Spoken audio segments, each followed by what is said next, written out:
Hello, everyone. President Trump will participate in a roundtable to hear stories of families positively impacted by law enforcement that will be taking place shortly after this briefing concludes. The president stands with our police officers, our men and women across this country who valiantly patrol our streets and protect our citizenry. This president stands on the side of law and order to secure peace in our streets. That has always been his priority and remains so today. Tragically, this weekend we saw a devastating ambush attack against brave law enforcement officers in McAllen, Texas. Officer Edelmiro Garza Jr., who was 45 years old, and Officer Ismael Chavez, who was 39 years old. And while responding to a domestic disturbance call, Officers Garza and Chavez arrived on scene to protect the people that they serve. They were met with gunfire. They were ambushed by a violent and dangerous suspect who horrifically shot before they even drew their weapon or had a chance to call for backup. We honor the lives and the service of Officer Garza and Officer Chavez. This president will always stand on the side of law enforcement and the heroes who protect and serve. And with that, I'll take questions. Rita. Hey, Kaylee, thanks so much. No problem. As the number of cases and fatalities continues to break records, in the most recent interview President Trump did, he said, we are going to be in really good shape in the next 2 to 4 weeks. Can you share what evidence he's using to draw that conclusion? And what is the administration going to do differently in the next 2 to 4 weeks to stop the spread?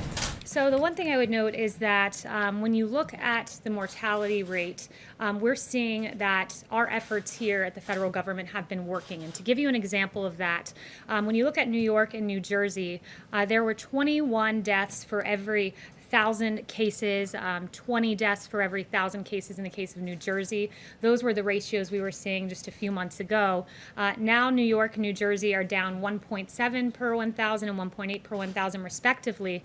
And moving beyond New York and New Jersey, we're seeing in Florida, for example, though they have 12 cases for every 1,000, it is 0.2 mortality for every 1,000 cases. In Arizona, 0.3 deaths for every 1,000 cases. So we are seeing that our therapeutics are working, that dexamethasone and convalescent plasma and remdesivir are working, and that's something good, and it's something that the president takes note of. But 2 to 4 weeks is such a short time period. I mean, what specifically are you doing to stop the spread? There's a lot, and I'm very glad that you asked that because it is worth highlighting the work that we're doing each and every day. For one, we're surging personnel to Arizona, Texas, California. We already have people working in Florida, surging remdesivir to states that are seeing rising case numbers. We're also surging testing supplies to decrease turnaround time. These are several action items that Dr. Birx briefed me on before coming out here. The White House will be going to several states this week, Dr. Birx in particular, to Louisiana, Mississippi, Alabama, Georgia, South Carolina. We've sent 19 HHS teams to metroplexes, 8 more coming this week. So we are aggressively on the ground reacting to this virus, and we're encouraged to see the declining mortality compared to a few months ago. Tim, I haven't seen you in a few weeks. Yeah. Glad you're back. Thanks. Kaylee, why is the White House trashing Dr. Fauci and sending out opposition research like memos to reporters? The president has gone off on anonymous sources in the past. Why not have the guts to trash Dr. Fauci with your own names? So President Trump, I'll refer you back, there's no opposition research being dumped to reporters. We were asked a very specific question by the Washington Post, and that question was, President Trump noted that Dr. Fauci had made some mistakes, and we provided a direct answer to what was a direct question. Hasn't the president made mistakes? He suggested at one point that Americans inject themselves with disinfectants, that sort of thing. Why not send out these notes to reporters about what Dr. Fauci said in the past with your names on it? They were sent out by a White House official. The president has said he doesn't trust anonymous sources, and yet you were sending out these notes to reporters anonymously. Look, I would note that in terms of the president and his record on coronavirus, he stands by the actions and the steps he's taken in this historic response. You have Dr. Fauci, who said that the record of this president is impressive. I can't imagine that under any circumstance that anybody could be doing more, and those are the words of Dr. Fauci. We provided a direct response to a direct question, and that's about it. And to the notion that there's opposition research and that there's Fauci versus the president couldn't be further from the truth. Dr. Fauci and the president have always had a very good working relationship. Just a separate subject very quickly. Does the president or the administration plan to make it very clear to the Russian Federation that there should not be bounties placed on the heads of American soldiers serving in Afghanistan? We make that clear each and every day to every country around the world that this president will always stand by our law enforcement. No one's been tougher on Russia. Not law enforcement, I'm talking about military soldiers, U.S. forces of course, overseas. that's what I'm saying. Our U.S. Not forces. just any country, the Russians. Will you tell and the every Kremlin country, and but President what you're Putin getting at- not to put bounties on the heads of American What soldiers? you're getting at, of course, we tell each and every country that, but what you're getting at is uncorroborated intelligence, and you're treating it as if it were true. To this day, there are varying views on the Russian bounty intelligence. DOD, NSC, and the ODNI all pointing that out. I'm not going to answer a question based on unverified intelligence, but rest assured, every country in this world is put on notice that bounties on the heads of U.S. troops is unacceptable, and this president will stand for U.S. troops at home and abroad. Yes. Thank you, Kaylee. You mentioned a quote from Dr. Fauci, another quote from him. When you compare us to other countries, I don't think you can say we're doing great. Is there any reaction to that from the White House? When you compare us to other countries, we have the most testing in the world. When you compare us to other countries on case fatality rate, other industrialized nations, we're very low and beating most countries, if not all, in Europe. So we're doing a lot on the world stage, a lot right. Noted that we were supposed to have a ventilator shortage, and as it turned out, the U.S. actually sent ventilators all around the world. So the U.S. response has been historic, and by several metrics, including the three I just mentioned, we're beating the rest of the world. Anthony Fauci. Thank you, Kaylee. Could you just clarify the scope of Roger Stone's clemency? A federal judge is asking for this. Does it only apply to prison time, or does it also include the 2-year period of supervised release? I don't have the exact details for you on that, but I can follow up.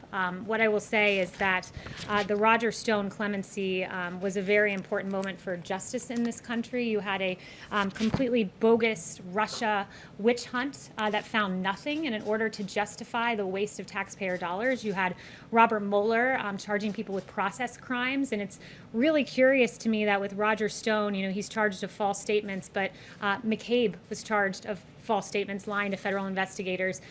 Brennan, false statements to Congress. Clapper, false statements to Congress. But last time I checked, they didn't have 29 FBI agents wearing tactical gear, showing up at their house in a pre-dawn raid, wielding M4 rifles, sweeping across their lawn, as happened to Roger Stone. They didn't have 4 agents using battering rams, breaking down their front door over false statements.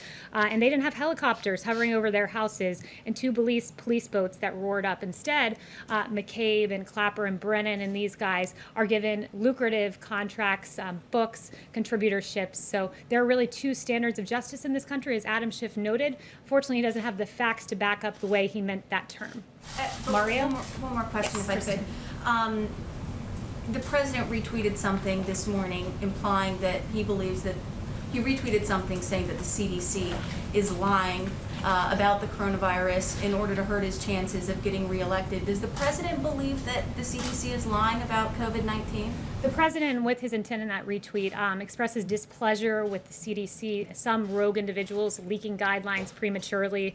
You had a 63-page plan that was leaked prematurely. He believes that misleads the American public when there are planning materials released that are not in their fullest form and their best form. So that's what he was getting at. But overall, the notion of the tweet was to point out the fact that when we use science, we have to use it in a way that is not political. When you had 1,300 health experts sign a letter not to condemn large crowds of protesters, but some same health experts say churches need to stay shut down, or lockdown protests somehow don't get the same First Amendment rights as the protest that we saw in our streets. We need to use science, lean into science, but not use it and cherry pick it to fit whatever our particular political persuasion is. So he has Yes, confidence in Mario. the CDC? He does. Mario. Thank you, Kaylee. Given what we're seeing in Florida with the cases rising, is the president anticipating a scaled-down version of the convention next month? And if so, is that something that he would be content with? That would be a question for the campaign, but we still plan to move forward with the convention here at the White House. But for particularities, I would point you to the RNC and to the campaign. Yes, Just to Steve. close the loop on Dr. Fauci, does the president still appreciate the advice that he gets from him? Certainly. Dr. Fauci is one of many on the task force who provides advice. And I would note, Dr. Fauci is an epidemiologist, an infectious disease expert, and he provides his opinion there. You also have other experts like Dr. McCann's Katz, who are behavioral health experts who provide opinions about the holistic health of the child, and she's been a voice for reopening schools and the damage long-term lockdowns can do. You have Dr. Mustafa Salawi, who's working on the vaccines. So there are a number of scientists who are experts in various issues and various specialties, but the president takes the full opinions of the task force and the varying opinions sometimes and moves forward in a way he thinks is best for this country, like he did with the China travel ban. Secondly, Kaylee, the travel ban with Canada expires in about a week. Is that going to be extended? Are you talking with Canada about that? So no announcements now for our plans with Canada.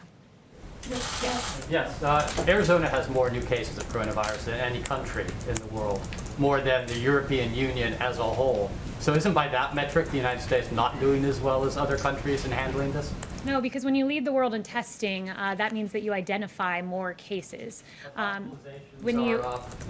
are starting to And rise. I would note, well, you talk about deaths. I can give you that particular information, which Dr. Birx gave to me before running out here, which is in Arizona, you have 17 cases per 1,000 population and 0.3 deaths per population, which means our therapeutics are working, and we're in a better place today than we were before. Shirley Bird, a school teacher in Arizona, died, however, when she was following all the rules. She wore a mask, she wore gloves, she was teaching summer school, she got it, died.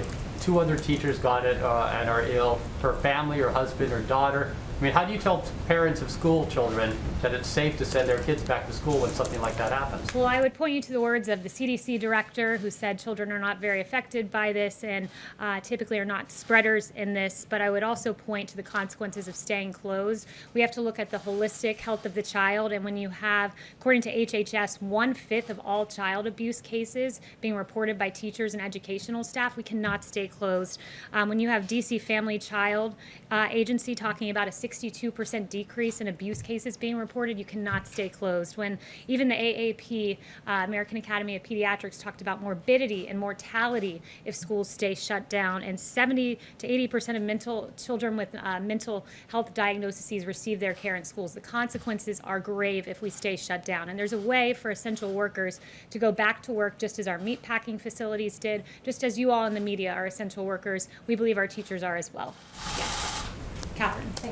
Thanks, Kaylee. The administration has said that the goal of maximum pressure is to force Iran back to the negotiating table so we can get a better deal. Is that still the goal of maximum pressure? And in light of the reported new trade and military partnership between Iran and China, what evidence is there that the policy is succeeding? I have no information today to update you on our Iran relationship, which stays the same today as it has been. Yes, Daniel. Hi, Taylor. I have 2 quick questions. President Trump's former chief of staff, Mcnany, who still has a role in this administration, he said in an op-ed today that we still have a testing problem in this country and that he and his son have to wait for 5 to 7 days for results. If even President Trump's former chief of staff levels this criticism, doesn't that indicate we do have a problem with testing? Do you have a reaction to his op-ed? Yeah, our reaction is that we've tested, we lead the world in testing. We've done more than 40 million tests. That's an extraordinary number. Admiral Joie gave us an update yesterday that on Friday we did over 800,000 tests. We tripled, quadrupled the number of tests. This is his exact quote. We also have 12,000 retail test sites that are there, and we're surging testing in basically every specific county that's having a problem.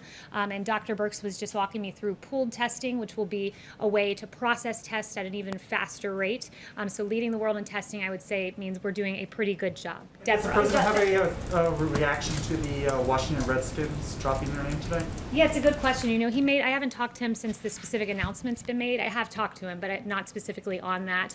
But last week, his tweet made it clear that these teams name their teams out of strength, not weakness. And he talked about the Washington Redskins and Cleveland Indians looking at changing their their names, and he says that he believes that the Native American community would be very angry at this, and he does have polling to back him up. There was a Washington Post poll from a few years ago that 90% of Native Americans say they're not offended by the name. It is reflective of a 2004 poll, and the Washington Post notes that many of these Native Americans voiced admiration for the team name, like Barbara Bruce, who said, "I'm proud of being Native American and of the Redskins. I'm not ashamed of that at all. I like that name."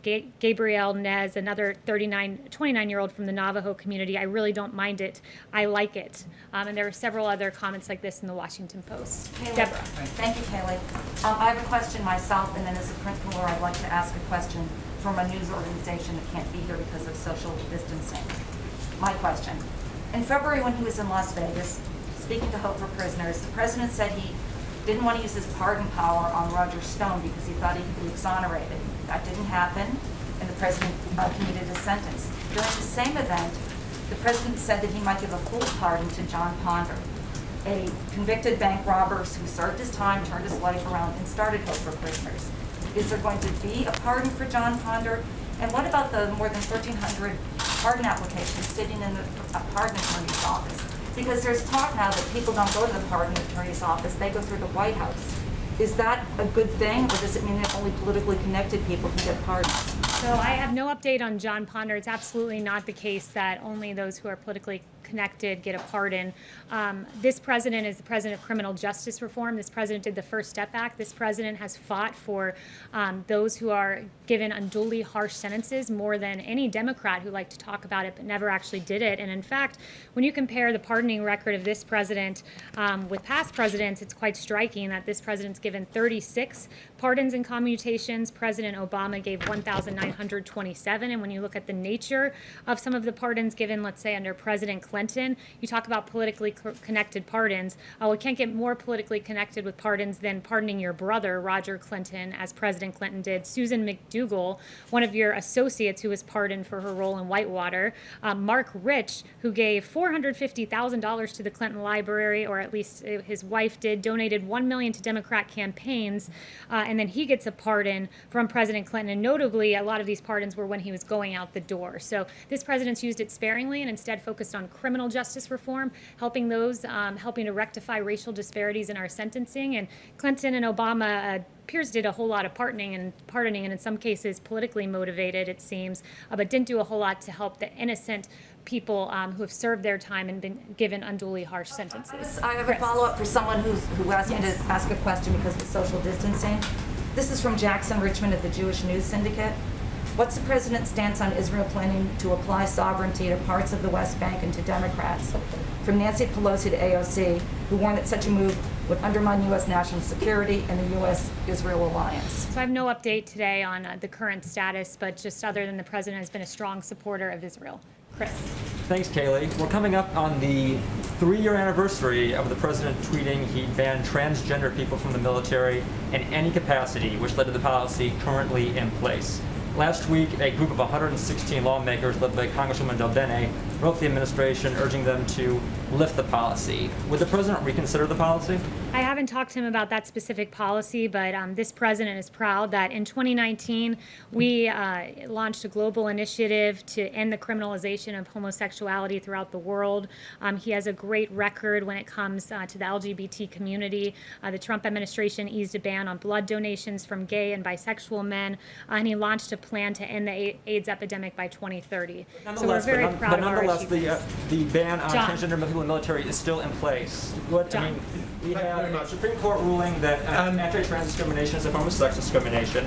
We have an estimated 14,700 people in the military who identify as transgender.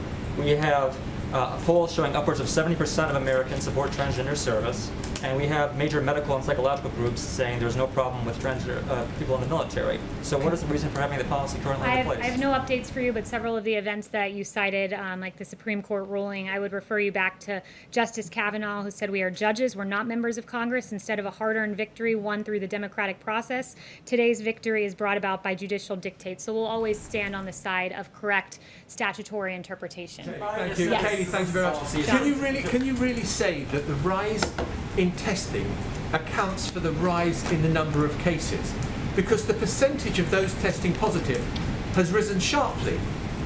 Yeah, so I would say to this, as we've always said, that there would be embers, there would be fires. So we readily acknowledge the embers and the fires that are around the country, but we also note that it's logic, basic common sense. When you're testing more than any country in the world, you're going to identify more cases. We've tested more than 40 million. That means we will identify more cases. But when you see the fact that mortality has come down per thousand population in a way that it was not months ago in New York and New Jersey, it means that we have become very adept at our therapeutics and our ways of finding people in communities rather than in hospitals, catching things early, and moving forward in a way that we know how to aggressively attack this virus and keep the American Follow up with the travel ban. Chanel. Just can I ask you on the travel ban? Sure. What is the rationale now for keeping people from Europe, Ireland and the UK from the United States when they have a fraction of the number of cases that you do in the US? The argument is we will always put America first. Chanel. Thank you, Kaylee. If you will expand on the difference between this time last month and now when it comes to framing the discussion about law enforcement. Last month, the president hosted a law enforcement roundtable, and at that roundtable, he said that he would not support defunding police. And yet, 1 month later, we still have Democrat cities doing so, disbanding their police, defunding their police. How does the White House feel it should frame the debate now with regards to defunding the police so that a reasonable discussion can be had with these Democrat cities who are trying to do so? Yeah, it's a very good question. We know that in Los Angeles, when they announced that they would be defunding their police department by $150 million, they basically immediately after saw a 250% increase in homicides. When you have people out there like Representative Ilhan Omar saying we have to completely dismantle the police and police are our cancer, this is not how we should be talking about our heroes. You have, most egregious of all, really, Congresswoman Alexandria Ocasio-Cortez saying defund the police means defund the police. She criticized, of course, the announcement of $1.5 billion being taken down from NYPD. And this weekend, when faced with, there were 28 shootings in New York, 600% increase from this time last year. You have Representative Ocasio-Cortez saying this is just because people are trying to get food with their families. That is preposterous. The reality is 63% of Americans in this country fear that criticism of our police departments will lead to no public safety in their streets. And 69% of Black Americans, this is a real issue when you call our police cancer, when you talk about dismantling them. And then this weekend in New York, you see a 1-year-old killed in his stroller. His name was DeVell Gardner Jr., and that 1-year-old will be in our prayers. Not only that, you see Officers Garza and Chavez. And to your question about how we should talk about the police and defund the police, a movement the president stands against, the two officers ambushed this weekend. One of them, Officer Chavez's daughter, wrote a very touching tribute online. She said, "Words cannot describe the pain I'm in, but I'm glad my dad is at peace. You are an amazing man, and anyone who ever came across you knew that. I'm going to miss you so much. You died doing what you love most. You died a hero." And those touching words were written by Savannah Chavez. And I know she received vile and outrageous comments online that were absolutely atrocious for a touching sentiment to her dad. I want Savannah to know your dad is a hero. His police department should never be defunded because most of our police officers are good, hard-working men and women and heroes, much like Savannah's dad. We'll be praying for you, Savannah. Thank you, guys.